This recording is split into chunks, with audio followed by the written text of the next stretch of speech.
नसते दोघं म्हणत होते. कोण होते? बाप माय तो म्हणा आई माझी. इथला चहा गायब झाला. आई म्हणजे त्या आईबापावरून वाढला. कोण पेलं काय माहिती? दोघं जण. हा. तुम्ही नाही पेलायचं ते कळकुट इथं ठेवलं तुम्ही असं पाणी प्यायला गेलो आणि गायब झाला. तो म्हणा आई माझी तो म्हणा बाप. बरं, जण आई बापाची वाट. कोणतरी उचलला चहा. आई बापाची वाट निघाली दुःख. नाही गायब झाला कसं काय असं? आई बापाला जास्त वाला नाही. कारण की आता ते लेकराची जशी ताटा तुटू व्हावं तशी नवरा बायकोची ताटा तुट झाली. मग त्या नवरा बायकोला कळतंय आपल्या पोराने आपलं खायचं. बरोबर आहे हे काय नाही. म्हणून काय विचार केला कवीनं. आई बापाने जन्म दिला जन्म सोडून जाऊ नको.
विचारले गेला कारण की धन हे कोण परम ओम गुरु ब्रह्मा गुरु विष्णू गुरुदेव महेश्वरा गुरु साक्षात परब्रह्म तस्मै श्री ओम गुरुदेव नमः.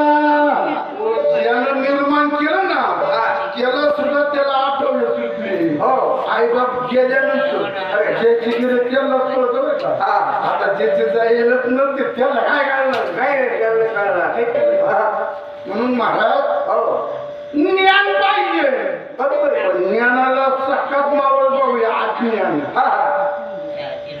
आत्मज्ञान ज्ञानाचे पण ज्ञानाला भाऊ अज्ञान अज्ञान आणि ज्ञानाचं भांडण जमलं. हो